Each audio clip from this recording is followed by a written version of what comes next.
প্রতি বছরের ন্যায় এই বছরও আগামী 14ই মার্চ শুক্রবার আরামবাগ তিরুল রোডের পাশে নওপাড়া ফুটবল ময়দানে অনুষ্ঠিত হতে চলেছে বসন্ত উৎসব।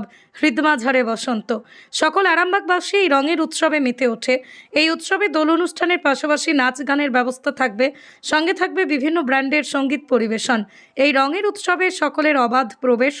সকলের পক্ষে শান্তিনিকেতনে যাওয়া সম্ভব হয় না, তাই আরামবাগ সহ পার্শ্ববর্তী এলাকায় বসবাসরত মানুষজন যাতে দোল পূর্ণিমার আনন্দ উপভোগ করতে পারে, তার জন্যই এই বসন্ত উৎসবের আয়োজন করা হয়। এ বিষয়ে বসন্ত উৎসব অনুষ্ঠানের আয়োজক বৃন্দরা কে বললেন, বিস্তারিত শুনে নেব সরাসরি তাদের মুখ থেকে। 24 আওয়ার্স আরামবাগের রিপোর্ট নিয়ে আজকের এই যে বিশেষ প্রেস মিট সেটা আমরা শুরু করছি। আপনারা প্রত্যেকেই জানেন যে বেশ কয়েক বছর ধরে আরামবাগ শহরে এবং আরামবাগ শহরের পার্শ্ববর্তী এলাকার মানুষজনদের নিয়ে একটি বড় মাপের বসন্ত উৎসবের আয়োজন করা হয়, যেটি বিকল্প প্রয়াসের পক্ষ থেকে আয়োজন করা হয় এবং যার মিডিয়া পার্টনার থাকেন প্রতিবাদী আওয়াজ।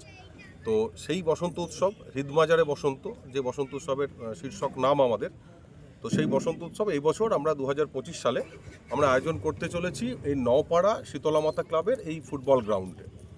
তো এই উপলক্ষে আমাদের এই বছরের অনুষ্ঠান, আমাদের কি পরিকল্পনা, আমরা মানুষের জন্য কি ভেবেছি, তো এই সম্পর্কে আজকের এই সাংবাদিক সম্মেলন আমরা শুরু করছি। আমি প্রথমেই অনুরোধ করব আমাদের যে বসন্ত উৎসব যে কমিটি, সেই কমিটির আমাদের রয়েছেন আমাদের সিনিয়র দাদা চয়ন আহমেদ এবং পাশে অচিন্তদা রয়েছেন, আমাদের কমিটির অনেকেই রয়েছেন। আমি চয়নদাকে বলবো প্রথমে আজকের এই বসন্ত উৎসবের যে সাংবাদিক সম্মেলন সেই নিয়ে বিশেষ কিছু কথা বলতে। আজকের এই অনুষ্ঠান কভার করছেন এবং তাদেরকে আমি ধন্যবাদ জানাই উৎসব কমিটির তরফ থেকে। একই সাথে আমাদের আজকের এই অনুষ্ঠানের পরিকল্পনা যারা শুনছেন দেখছেন তাদেরকেও আমি আন্তরিকভাবে শ্রদ্ধা, ভালোবাসা, অভিনন্দন জ্ঞাপন করি। আজকে অনুষ্ঠান কমিটির পক্ষ থেকে বসন্ত উৎসব হবে আরামবাগে। এটা আপনারা জানেন যে এটা আমাদের রঙের উৎসব, আসলে এটা আমাদের ভালোবাসার উৎসব, আরামবাগবাসীর আবেগের উৎসব। এই উৎসব একেবারে 1, 2, 3 করে এক করে চতুর্থতম বর্ষে আমরা পদার্পণ করলাম। আপনাদের ভালোবাসা, আপনাদের কে সঙ্গে সাথে নিয়ে আপনাদেরকে আমরা এক টুকরো শান্তিনিকেতনকে তুলে আনার চেষ্টা করি প্রতি বছর আরামবাগের বুকে। আসলে আমরা সাধারণ যারা মানুষ তারা সবসময় আমাদেরকে এই দোল উৎসবে, বসন্ত উৎসবে শান্তিনিকেতনে যাওয়ার সুযোগ সময় হয়ে ওঠে না। সেই জন্যেই আমরা যাতে করে সেই মানুষগুলো এখানে উপস্থিত থেকে তারা আমাদের মধ্যে থেকে একসাথে আনন্দ ভাগ করে নিতে পারে, তার জন্যই এই আবেগের উৎসব, ভালোবাসার উৎসব, আমাদের বসন্ত উৎসব কিন্তু আমরা করে থাকি।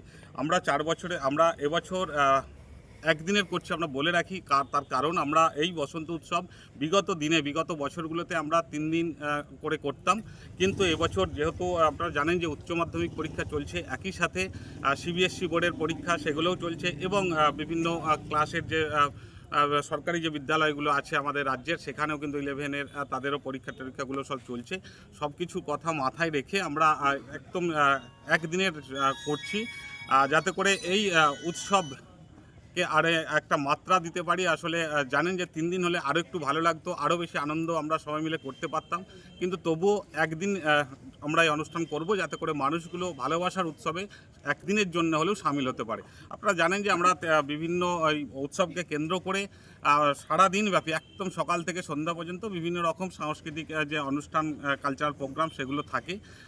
বিভিন্ন শিল্পী, এলাকা এবং এলাকার বাইরের বিভিন্ন শিল্পী তারাও কিন্তু এখানে এসে পারফরমেন্স করেন। এবং সাথে সাথে বলে রাখি যে এখানে যে দোল উৎসব আমরা করব, সেখানে আমাদের প্রতি বছরের মতো এবছরও এটাই রেস্ট্রিকশান আছে যে এখানে আবির বাইরে থেকে আনার কোনো প্রয়োজন নেই। বাইরের আবির আমরা অ্যালাউ করি না, আমাদের নিজস্ব আবির থাকবে। এখানে কমিটির থেকেই সেটা করা হয়, সেই আবির নিয়েই কিন্তু আমরা রঙের উৎসবে মাতব।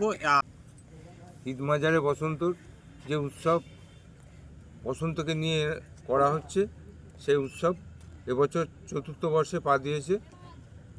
নওপাড়া শীতলা মাতা সংঘ ময়দানে এই উৎসব অনুষ্ঠিত হবে।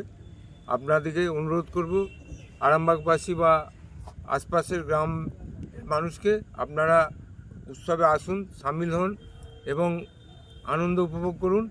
সকাল 9টা থেকে এই উৎসব আরম্ভ হবে এবং সারাদিনই বিভিন্ন রকম প্রোগ্রাম দিয়ে সাজানো আছে। সবগুলোই আপনারা উপভোগ করুন এবং আমাদের সঙ্গে থাকুন।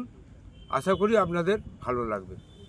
বেশি সংখ্যক যারা আমাদের সঙ্গে থাকেন তাদের প্রত্যেককে আমন্ত্রণ জানানোর, তারাও সদর্থক ভূমিকা নিচ্ছেন। ওই দিন আমাদের সঙ্গে তারা থাকবেন, তারা কথা দিয়েছেন। ইতিমধ্যে আরামবাগের অত্যন্ত স্বনামধন্য যে সমস্ত সঙ্গীত শিল্পী তারা প্রত্যেকেই আসবেন, এখানে গান শোনাবেন। থাকছে ব্যান্ডের অনুষ্ঠান, চয়নদা বললেন, এবং অবশ্যই আরামবাগের যে সমস্ত ডান্স স্কুল অর্থাৎ নৃত্য প্রতিষ্ঠান যারা রয়েছে তারা প্রত্যেকে দলগত পারফরমেন্স থাকবে, কিছু একক নৃত্যানুষ্ঠান থাকবে। যেহেতু আমাদের সঙ্গে অনেক বাচিক শিল্পী আছেন, তাদের কবিতা কিছু তো অবশ্যই থাকবে। তো এভাবেই আমরা সারাটা দিন যতটুকু সময় আমাদের অনুষ্ঠান চলবে আমরা নিজেদের মতো করে আনন্দ করব।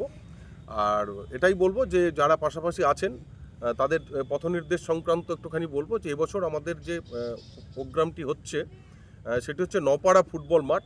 তো সেখানে আপনারা প্রত্যেকে জানেন যে তিরোল রোডের উপর এই নপাড়া ফুটবল মাঠ। তো এখানে আপনারা আসুন, প্রত্যেকে সকলকে আমরা সাদরে আমন্ত্রণ জানাই। সন্তানের পরে মন বসছে না, প্রচুর পরিশ্রম করেও আপনি আশানুরূপ পারিশ্রমিক পাচ্ছেন না, যার ফলে আর্থিক সংকট আপনার জীবনে দুঃখ এবং চাপের ছায়া ফেলেছে। দেনার ভারে জর্জরিত স্বামী স্ত্রীর মধ্যে প্রতিনিয়ত ভুল বোঝাবুঝি বেড়েই চলেছে। নতুন বাড়ি কিনেছেন কিন্তু সেই স্বপ্নের বাড়িটা যেন আরো দুর্ভোগ নিয়ে এসছে আপনার জীবনে। আপনি ভাবছেন সস্তায় পাওয়া বাড়িটা নেওয়াটাই কি সঠিক সিদ্ধান্ত ছিল? এমনই সব দ্বিধাদ্বন্দ্ব এবং জীবনের কঠিন মুহূর্তে আপনাকে সঠিক পথে পরিচালিত করবেন আন্তর্জাতিক খ্যাতিসম্পন্ন স্বর্ণপদক ও স্বর্ণ মুকুটপ্রাপ্ত ডক্টর অজয় শাস্ত্রী। তিনি শুধু আপনাকে পথই দেখাবেন না, আপনার জীবনে সত্যিকারের সুখ, শান্তি, ঐশ্বর্য, অর্থ যেন সঠিক সময় আপনার কাছে পৌঁছে দেয় সেই দায়িত্বও নেবেন। তাঁর অভিজ্ঞতা এবং জ্ঞানের আলোতে আপনার জীবন হয়ে উঠতে পারে নিরুদ্বেগ ও সমৃদ্ধির পথে ধাবমান।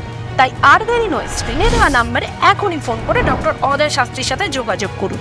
কে জানেন, হয়তো একটি মাত্র ফোনই আপনার জীবনকে বদলে দিতে পারে।